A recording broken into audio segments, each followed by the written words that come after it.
All right, my man, you on Ntilkina TV. State your name, let them know who you is. Yeah, it's Coop G. You know what I'm saying? Ntilkina TV in full effect. All right, my man. Nah, that's my thought. All right, my man. So you on Ntilkina TV, number one channel on TV. YouTube. You already know what it is on this shit. Most definitely. Talk to me about these New York Knicks, man. What you think? Man, listen, season almost done. And I'm like anxiously waiting for it to be done, man. You know what I mean? I'm a winner, man. Any players that you like that's on the Knicks that you feel was a good pickup? Good pickup. Well, I ain't gonna say good pickup, but that Mitchell Robinson boy, yeah, he's gonna be something. Oh, he been throwing a block party, man. Yeah. I think he passed Patrick Ewing's record as far as blocks per game. Yeah, sure. I like Mitchell. I like Mitchell Robinson. I like Knox. Okay. I like Knox. Speaking of Kevin Knox, you know what I'm saying? I recently did a video about comparing Kevin Knox struggles with Frank Ntilkina. Yeah, I seen that. Okay, elaborate on that. Yeah, well, I think Kevin Knox got a much higher upside than Frank. Frank should have went to the G League. Like I said, I don't know why they kept Frank, you know what I'm saying, up on a big stage. You know what I'm saying? Just I'm like, what are they looking for? What are they looking for? What they trying to find in him, man? You know what I'm saying? I mean, I think we've seen enough of Frank. Pause on that thought. Do you think it's possible that Frank Ntilkina could go somewhere else and excel and be the player that we wish he was on the Knicks? It depends on where he's going and who he's coming across. He's not going to my opinion right now, he's not going to go nowhere and start. He could possibly go to the Hawks, you know what Spurs. He's not going to start over Trae Young. He's not going to the Hawks and start over Trae Young. You know what I mean? Then again, you know what I'm saying, Frank is not a point guard, so I don't even know why, I'm not even going to push him as a point guard, and he don't shoot well enough to be a two guard. So, I'm like, you know what I'm saying, what, small forward? Small forwards in the league scores as well. They scores. Okay. You know what I mean? You got shooting guards and shooting guards and small forwards, they scores in the league. So, where do Frank fit in at? I mean, he's not good, he's not a point guard. All right? I mean, he can play it off the bench. He can play it off the bench when they need somebody to come in and, you know what I'm saying, and handle the rock a little bit and, you know what I mean? To keep things on the floor, to give the starters some rest. Probably could come in and play a little D. You know what I'm saying? People keep saying he's an elite defender, but Knicks keep getting blown out. I'm like, if you're an elite defender, I mean, one or two stops, it's not, you know what I mean? One or two stops is not winning the game, man. Okay. So, all right, now with the tanking situation, because you know that's what they're doing. So with the tanking situation, you know what I mean? Yeah, because we 14 and 60. You can't go out there and shine like you want to shine because you know you got a tank. You know but the honeymoon is over for the Knicks. Yeah, that's over. Because come next season, Fizdale gonna be an entirely different coach, man. Well, I hope so, man. Because come on, man, he was just experimenting. He this year, haven't impressed me at all. He haven't impressed me at all this season. You know what I mean? I mean, my whole thing is, I've been a Knicks fan since '68. Since '68, I've been a Knicks fan. All right. Since '73, we haven't won nothing. Trying to win something. Okay. all these years, man, all these years. I'm like, yo, man, put something on the floor for us, man. That's all I'm asking. New York Knicks. But can I say this? I believe the Knicks is tanking. I know they tanking. Okay, so if they tanking, that means that Coach Fizdale is a better coach than what he's presented himself to be. I still won't say that. How can you not say that? Hold on. Oh wait, hold the thought. How can you say that? Right? It seems like I'm defending Coach Fizdale, but if you're going to say that he's tanking, then that also means that Coach Fizdale got to be a better coach. He ain't putting all his weapons out there. That means that he's fucking up deliberately. Supposed to, he just can't coach. All right, now you can't say he's tanking. I'm gonna say this. The start of the season, we wasn't looking at no tank. Everybody talking playoffs. Everybody talking, yo, we gonna do this thing. You know what I'm saying? Try to make this thing until Kristaps come back.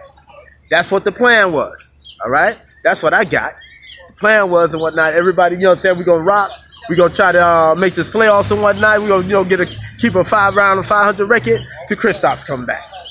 And we're gonna try to make the playoffs. But didn't Fizdale say now Fizdale started the season. He started the season with a lot of uncertainty as far as his lineups. I'm start this guy. I'm start that guy. I'm start this guy. Now you got players like, yo, man, you know what I'm saying? They don't know their roles. So now when they start losing, the people say, well, oh shit, hold up, the Knicks ain't as good as they appear to be. So, they start with the tank talk. So now the tank talk start coming just a little bit before the All-Star break. They start talking, oh, we're going to start taking. So when you start putting that in the air, and they losing, and Fizdale is not playing, say he's still juggling with the lineups. All right? So Fizdale will say, well, fuck it then.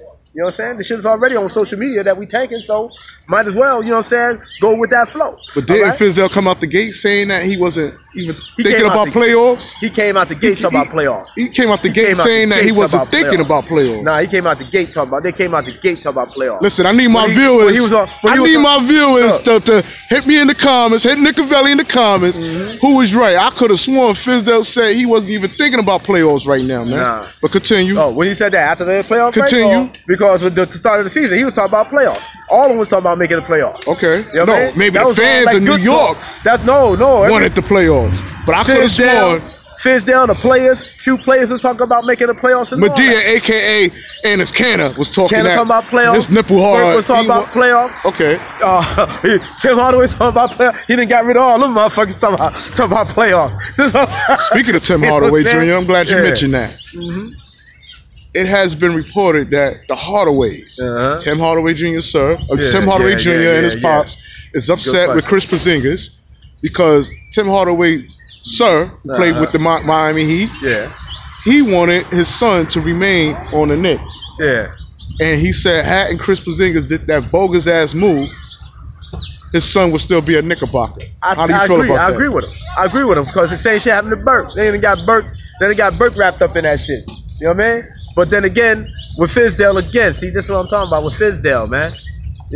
Fizdale came in with the favoritism right off the bat. We're not talking about Fizdale now. I'm going to chop you up like this.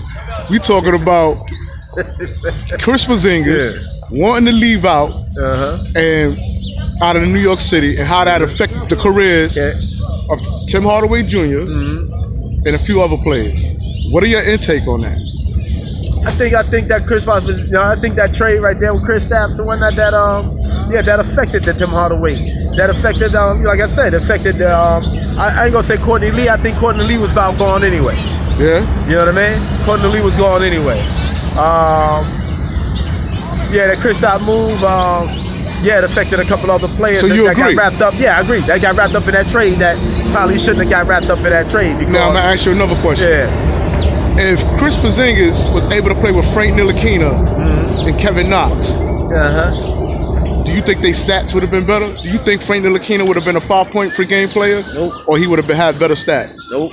I still think Burke would have been that man. I'm not talking about Burke. I'm talking about Frank Ntilkina and Kevin Knox. I don't think Frank would have been that man. Even with Chris Porzingis on the floor? No. Frank still ain't there, man. I tell you, Frank should have been in G League. Frank would have made a difference. If he was making a difference, he could make a difference with my man there. With with Lou Cornett and Mitchell Robinson. Lou Cornett just about do almost the same thing as Chris Stapps. He just ain't got the handle or the drive as Chris Stapps, but he stays on that 3-point line and he shoots. You know what I'm saying? If Frank is, if Frank is aware of that, hit him with the ball. Lou Cornett was shining down in in Westchester in the G League, right? Because somebody was giving him the ball right. Okay. Somebody was hitting him off and he was hitting that 3. You know what I'm saying? Few cats that was down in the G League, you know what I'm saying, that was shining because a certain person was down there feeding them the ball right. That's why the Westchester Knick record is better than the official Knick record. You know what I mean? They had the players down there that was, I'm talking about what they was the best. They almost had, this year they had the best record in the West, you know what I'm saying, in the G League. I'm not aware of that. All right, they had the best record in the G League. And last year they had the best records going into the playoffs and whatnot. They lost it. I think they lost in the playoffs or was it championship? But anyway, the Westchester Mike Miller, the coach down there, he got them boys rocking. I watched a couple of your games. Okay. Mike Miller got them boys rocking. What's his name? Allen? Kadeem Allen? Right. Playing our point right now. Right. It's a good. The dude is solid. He's solid. Right now, I can't get attached to the guards we got right now because no telling, by the summertime, they'll be gone. And that's been happening for years now. All the good point guards that we get from Stephon Marbury, you know what I'm saying, on up, even with Nate Robinson. They just, you know what I'm saying, they get rid of these, you know what I'm saying, the potential point guards. My point about point guards. is that when you got a man, right, that can come off the bench and put up numbers, I'm talking about official numbers that an all-star puts up. You look at this dude as a special player. You look at him as a special player. You don't look at him as like, oh, all right, he just had a good night. You look at him as a special player, then you work with him. Just like, I mean, Moutier never put up no numbers like that, right? I mean, he put up 30 points here and there, but he never put up no, you know what I'm saying, no real big numbers. You know what I mean? He never put up no real big numbers and say, yo, this dude is a special player. You know what I mean? Right. To say he's a special player like that. So, my point is and whatnot, the Knicks been, you know what I'm saying, they have point guards that been doing this, that been shining like this, and then, you know what I'm saying, down the line, you know what I mean, middle of the season, end of the season, they cut. They letting them go. Right. All right? Oh, they don't shine nowhere else. They don't shine nowhere else, man. Look, shit, that's heartbreaking. You're like, yo, I gave this team all I got. Now you're gonna send me over here and shit. You know what I'm saying? Like, that's a confidence. You know what I'm saying? You know what I'm saying? That brings down your confidence a bit. Right. You know what I mean? I put all my all in this team. I wanted to be here in this team. And then all of a sudden they ship me out. So you go to the next team and shit, you're trying to make it, but you know what I'm saying? Your confidence is shot. You're like, damn, I did everything I can over here. You know what the fuck happened? So that's my point on, you know what I'm saying, with what's going on with the Knicks right now. And, you know what I'm saying, we're not letting, you know what I'm saying, these quality guys they got get a chance to shine and stop looking for this big star to come over here, you know what I mean, to come over here. And remember, everybody can't play in New York City lights. That's why if you get a player that can play in the New York City lights, you keep them. Leads me up to the next question. With Kyrie Irving, Kevin Durant, or even Zion Williams be able to handle the pressure in New York? That's a good question, and it remains to be seen. But you got, you know, because I don't know who Twitter more out of Kevin Durant and Donald Trump. Both of these motherfuckers be on Twitter. Talk to Nick about it. You know what I'm saying? Yeah, so will he be able to handle the goddamn pressure coming from Madison Square Garden? You know what? I think Durant will shine. He'll be forced to shine if he came here. He got a name. He got, you know what I'm saying? He got a name. His legacy is, you know what I'm saying? I ain't gonna say, you know, legacy right now because, you know, he's still young, but you know what I'm saying? If he come over here, he already know what he got to do. He done played on the streets already.